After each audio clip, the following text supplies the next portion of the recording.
Biotics is the ability of rare individuals to manipulate dark energy and create mass. A virtual intelligence is an advanced form of user interface software. VI, an artificial intelligence, is a self-aware computing system capable of learning and independent decision-making. Creation of a conscious AI requires adaptive code, a slow, expensive education,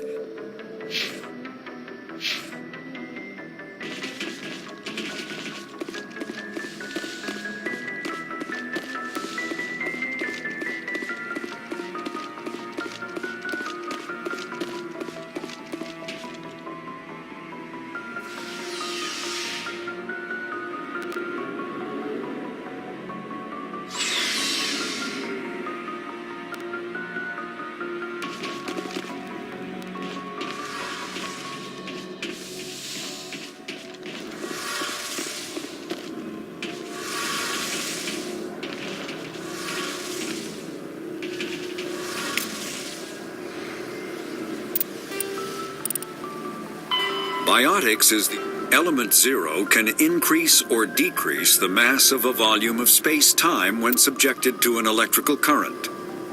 With a positive current, mass is increased.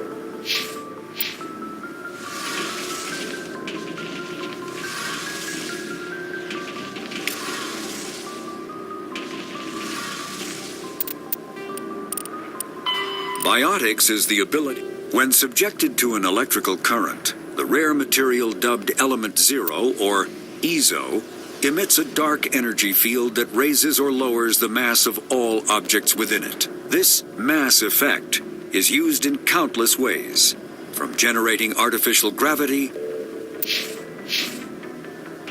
Your ship's amazing, Shepard. I've never seen a drive core like this before. I can't believe you were able to fit it into a ship this small. I'm starting to understand why you humans have been so successful. I had no idea Alliance vessels were so advanced. The Normandy's a prototype. Cutting-edge technology. A month ago, I was patching a makeshift fuel line into a converted tug ship in the flotilla. Now, I'm sitting on board one of the most advanced vessels in Citadel space. I have to thank you again for bringing me along. Traveling on a vessel like this is a dream come true for me. I had no idea you found ship technology so interesting.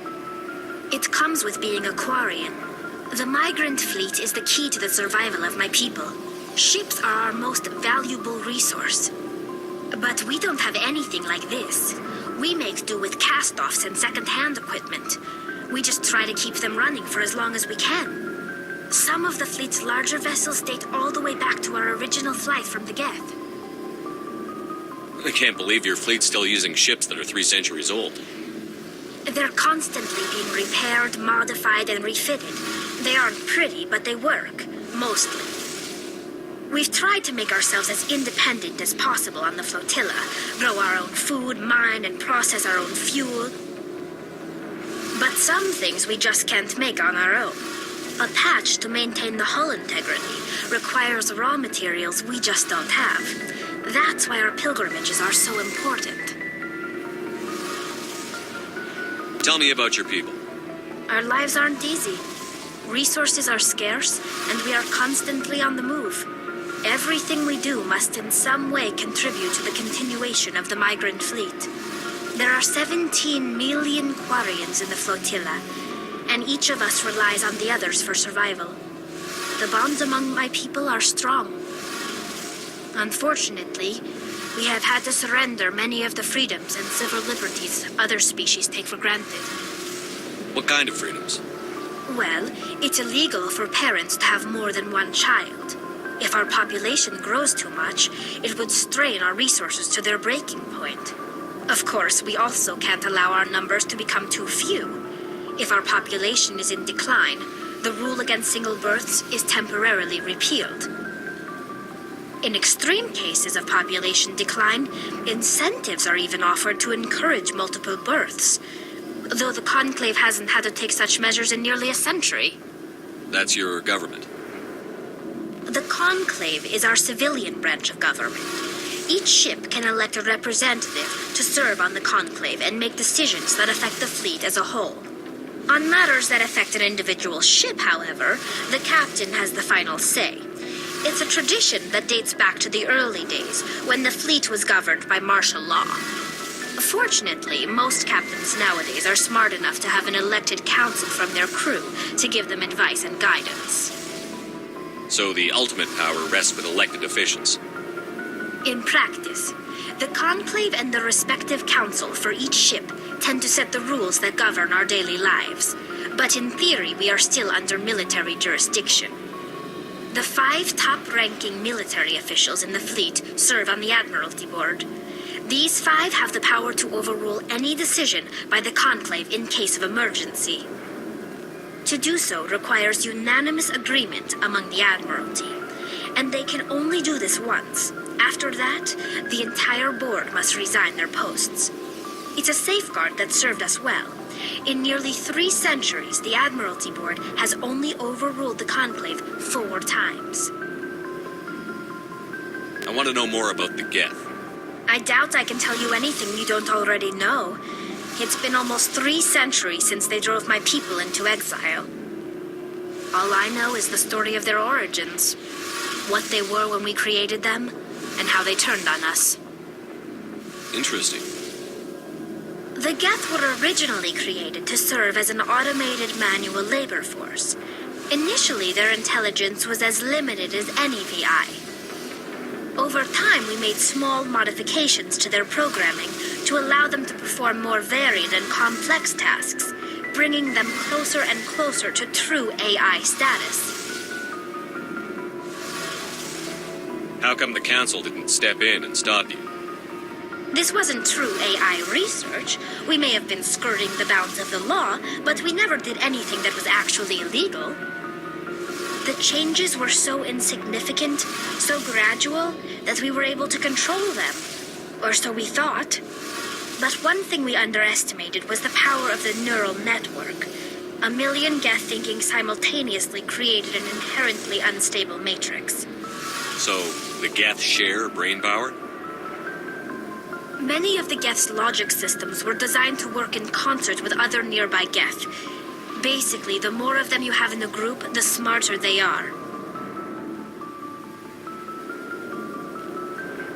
So there's some sort of group consciousness? No, nothing like that. They cannot share sensory data or information. Their programming cannot handle that much simultaneous input. Each Geth maintains an individual awareness and identity. The neural network only operates on a process-based level. It's basically the synthetic equivalent of a subconscious. But when they're in close proximity, they can coordinate low-level functional processes, freeing up more capacity for original or independent thought. That doesn't make any sense. I'm probably oversimplifying. The Geth are incredibly advanced and complex creations. All you need to know is that they get smarter when they gather in large numbers. As we built more and more Geth, their effective intelligence became more sophisticated, more abstract. One day, a Geth began to ask its Quarian overseer questions about the nature of its existence. Am I alive? Why am I here? What is my purpose? As you can imagine, this caused a near panic among my people. I don't see what's so bad about those questions. The Geth were created to engage in mundane, repetitive, or dangerous manual labor. That's fine for machines, but it won't satisfy a sentient being for long. The Geth were showing signs of rudimentary self-awareness and independent thought. If the Geth were intelligent, then we were essentially using them as slaves. It was inevitable the newly sentient Geth would rebel against their situation. We knew they would rise up against us, so we acted first. A general order went out across all Quarian-controlled systems to permanently deactivate all Geth. The Geth responded to this order violently.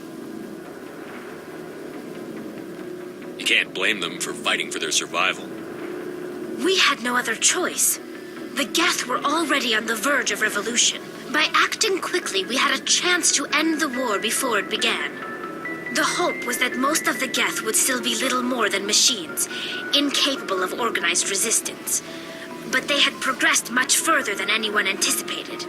The war was long and bloody. Millions upon millions of Quarians died at their hands. In the end, we were forced to flee our own homeworld. We feared the Geth would pursue us, but they never came beyond the Veil. Now we drift through space, exile searching for a way to reclaim what was once ours.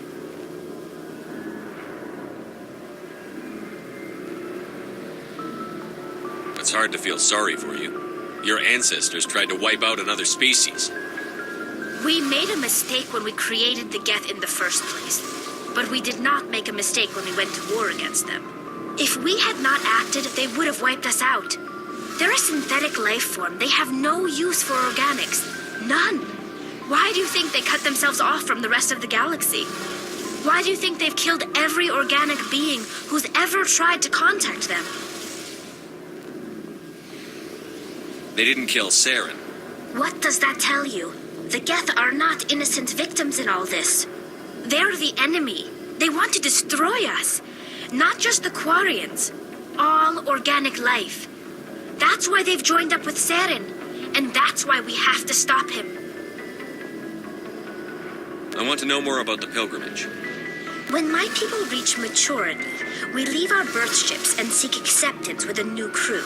It's necessary to maintain genetic diversity among the fleet.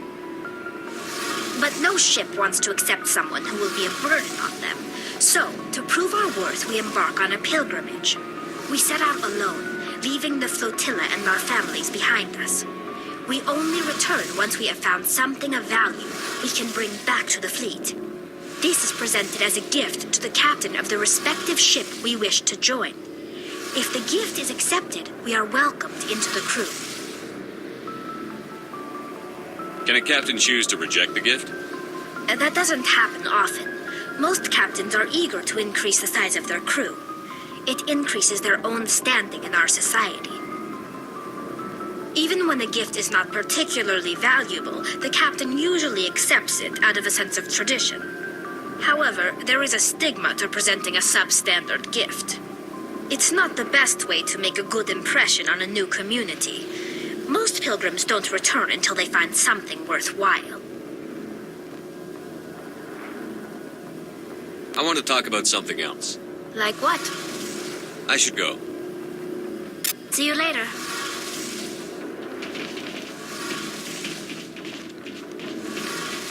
Hey, Commander, you know that Quarian, Tali? She's been spending all her time down here asking me about our engines. I'll tell her to leave you alone. What? No, she's amazing. I wish my guys were half as smart as she is. Give her a month on board and she'll know more about our engines than I do. She's got a real knack for technology, that one. I can see why you wanted her to come along. I figured she'd be a real asset to the team. You got an eye for Tali, Commander, but I'm guessing that's not why you came down here. Fill me in on the IES stealth systems. How does it work exactly?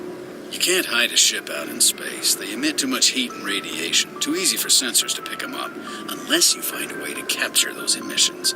So our stealth systems trap the energy we give off in storage sinks built into the ship itself. No emissions to give away our location.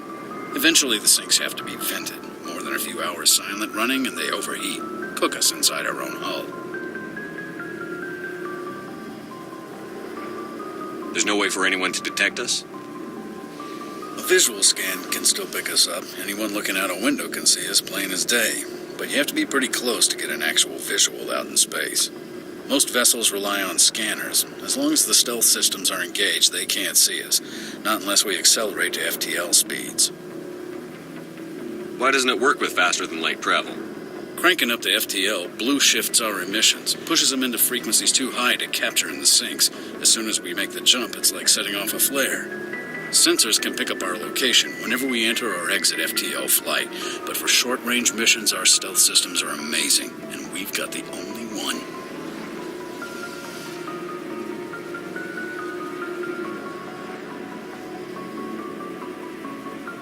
I want to know more about the Normandy. She's the best ship I've ever served on, probably the fastest vessel ever designed. and she's the only one using the new Tantalus drive core. What's so special about the Tantalus drive core? Proportionally, it's about twice the size of any other vessel. Not only are we faster, we can run at FTL speeds longer before we have to discharge the core. Where else have you served, Adams? If you name a class of Alliance ship, I've probably served on it. Everything from dreadnoughts and carriers right down to frigates like the Normandy. My last assignment was on the Tokyo, only a cruiser, but she was a good ship. Couldn't hold a candle to the Normandy, though. Carry on, Adams. Aye, Commander. Hey, Shepard. You need something? I should go. See you later.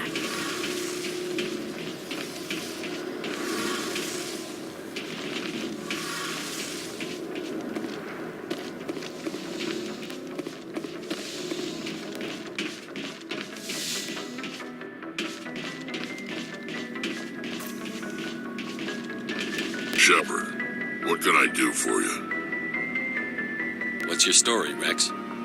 There's no story. Go ask the Quarian if you want stories.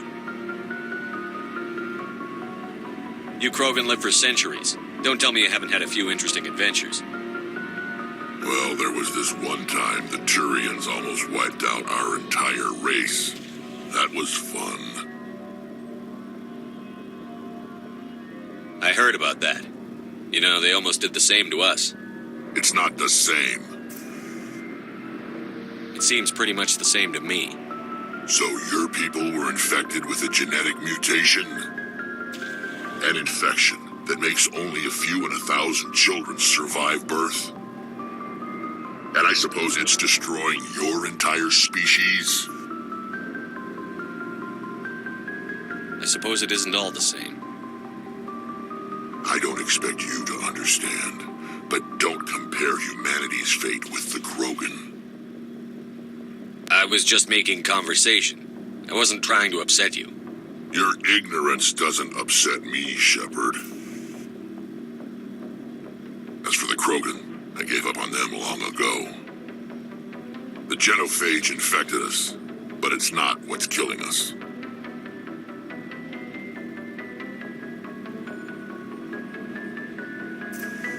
What can you tell me about the genophage? Ask the Solarians if you want details. They made it.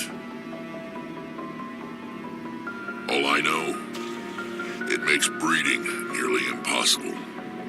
Thousands die in stillbirth, and most never get that far.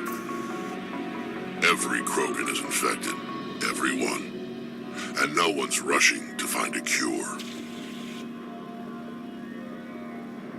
Why don't the Krogan try to find a cure? When was the last time you saw a Krogan scientist? You ask a Krogan, would he rather find a cure for the genophage or fight for credits?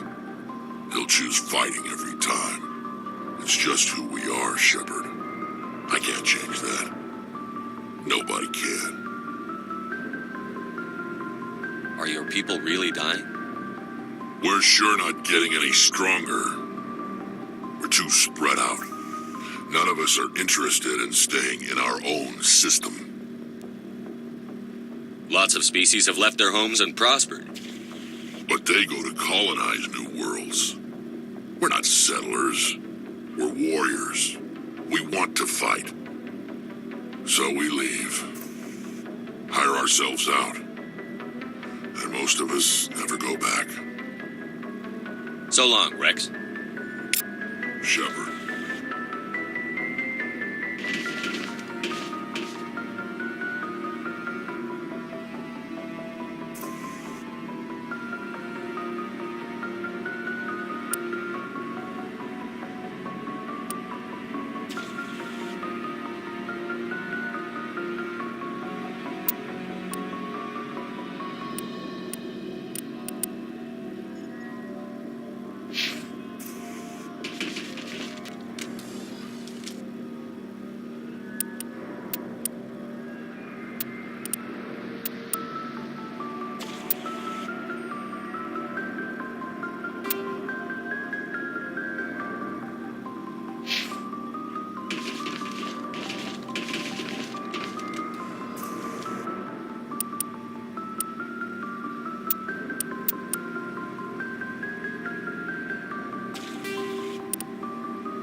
faster than light. Larger warships are generally classified in one of four ways. Commander, you have a minute to talk? I keep an open door policy. If you have any concerns, lay them on me. All right. I know things are different aboard the Normandy, but I'm concerned about the aliens, Vicarian and Rex. With all due respect, Commander, should they have full access to the ship? You don't trust their motives because they're not human. This is the most advanced ship in the Alliance Navy. I don't think we should give them free rein to poke around the vital systems. Engines, sensors, weapons.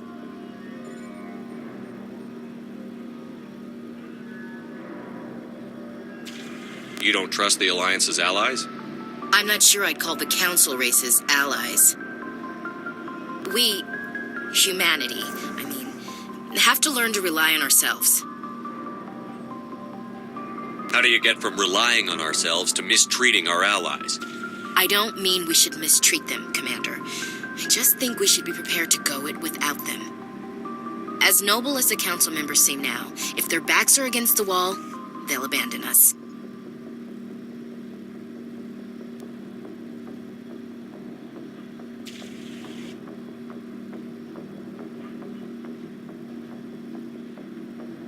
I don't see that as inevitable.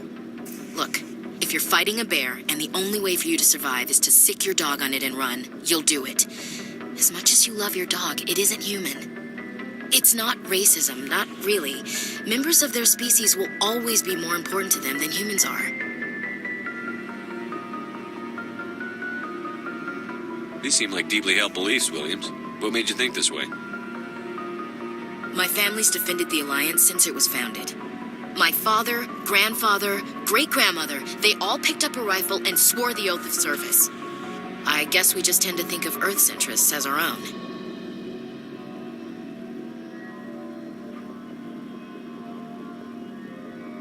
I come from a military family, too. My parents were both Navy.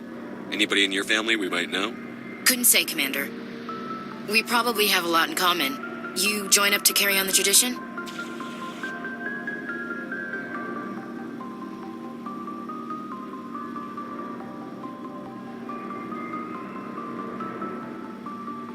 No. The future of humanity is out here. There's so much we haven't seen yet. Yeah. I still remember my first field exercise on Titan. When we hit mud, the reality hit me. I'm the first person who ever stood here. Then my drill instructor kicked me in the ass. I went face first into the muck. He spent the next 5 minutes chewing me out for gold breaking. Don't tell me you had Gunny Ellison. He's the only one I know who uses that word to describe shirking duty. Oh, Lord. You went to the Makapog boot camp, too? Yeah. Gunny Ellison's still reaming out recruits down there, kicking ass and using words like inveigle and pusillanimous. It doesn't sound like you've worked with aliens before. No, sir. Mainly I've been groundside, part of the surface garrison forces. I did get a rotation on a space station for training. Every Marine a rifleman, every rifleman ZG certified. That's odd. Your record is spotless and your technical scores are exemplary. You should be serving with the fleet. Anyway, that's why I haven't served with many aliens, Commander. All right. I can see where your concerns are coming from, Williams. But this is a multilateral mission. You're going to have to work with aliens, like it or not. It won't be a problem, Commander. You say jump, I say how high. You tell me to kiss a Turian, I'll ask which cheek. Would you kiss anyone I ordered you to? That depends, sir. If you ordered me to kiss a superior officer, that would be a violation of the regs concerning fraternization. That would make it an illegal order. I'd be required to decline and relieve you of command. Sir. What's your opinion on the last mission? Kinda wish you'd got there sooner, Commander. No offense, I appreciate the rescue. I just wish...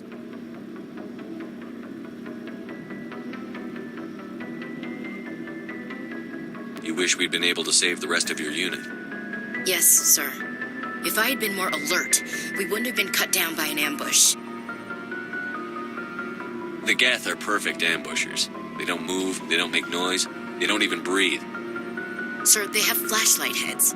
I'll make sure it doesn't happen again. We'll talk later, Williams. Looking forward to it, sir.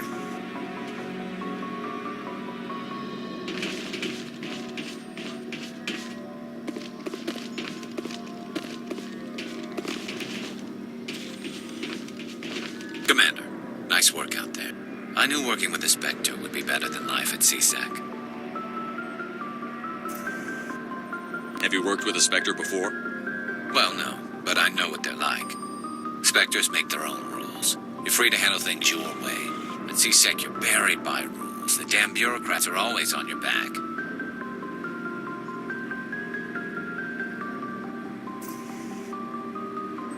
Being a Spectre does have its advantages. Exactly my point. If I'm trying to take down a suspect, it shouldn't matter how I do it, as long as I do it. But CSEC wants it done their way. Protocol and procedure come first. That's why I left. So you just quit because you didn't like the way they do things? There's more to it than that. It didn't start out bad, but as I rose in ranks, I got saddled with more and more red tape. CSEC's handling of Saren was typical. I just couldn't take it anymore. I hate leaving. I hope you made the right choice. I'd hate for you to regret it later. Well, that's sort of why I teamed up with you.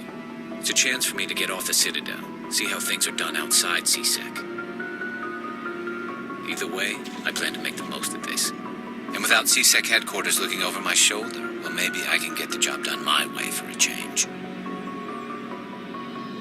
As long as you do your job well, you're free to go about your business as you see fit. Thank you, Commander. Commander, how are you? Why did you want to be a CSEC officer in the first place? That's a good question. There were several reasons, I guess. Like what? Probably the same as most officers.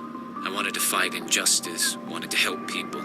I guess my father had something to do with it, too. He was CSEC, one of the best. I grew up hearing about his accomplishments or seeing his picture on the vids after a big arrest. He's taking my resignation pretty hard.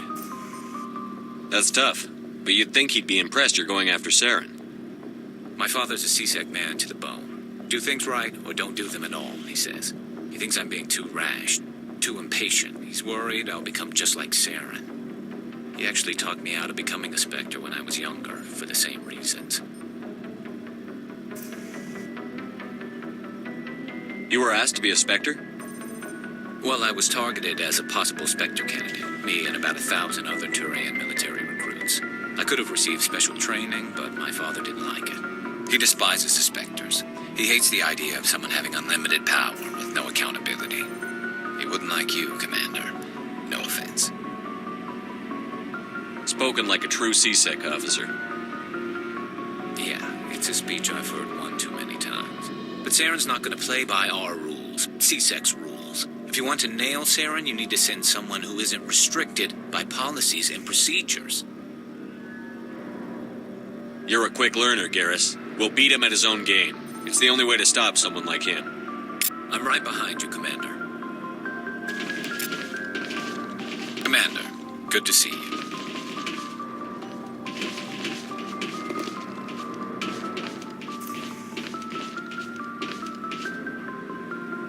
Hey, Commander. Looking for some extra supplies before you head out? What have you got? Whatever you want. Armor, weapons, mods. It's not standard Alliance issue, but that's not necessarily a bad thing. Well, as long as you don't mind paying for it. Why should I pay you for my weapons and armor? My stuff doesn't come from the Alliance. I have to purchase it myself, and it's not cheap. Hell, the licenses alone have set me back more than I'd like. But no licenses, no goods. Without the goods, I'm out of a job. How often will you get new items? Well, that depends on how many licenses you've purchased. But I'll rotate items on a regular basis regardless. And anytime we land someplace with a big enough port, I'll buy, sell, and trade whatever I can. Check back often. I need to move items quickly, so only the most basic items will be stocked consistently. What are licenses? Why do you need them? Manufacturers sell licenses. Each license allows me to buy and sell a certain brand of products. I already have several basic ones, but you'll need to buy more if you want me to bring in different brands. Many of the best licenses are hard to get, but they're well worth the cost if you can find them. What do the different manufacturers offer? There are too many for me to keep track of, but each license will explain what it's good for. Let's see what you've got. You bet, Commander.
Looking for supplies?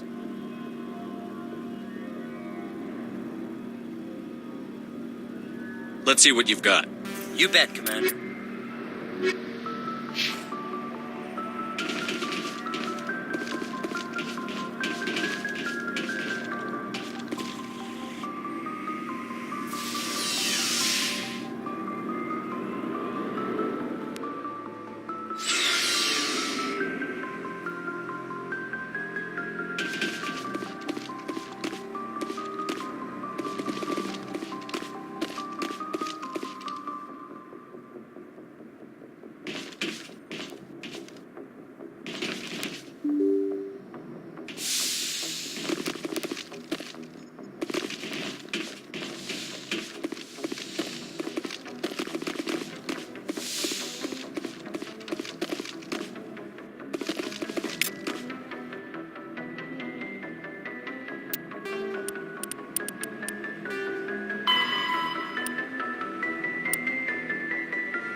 Faster than light drive, the Mako infantry fighting vehicle was designed for the System Alliance's frigates. Though the interior is cramped, an M35 is small enough. Biotics is the Omni tools are handheld devices that combine a computer microframe, sensor analysis pack, and mini factory.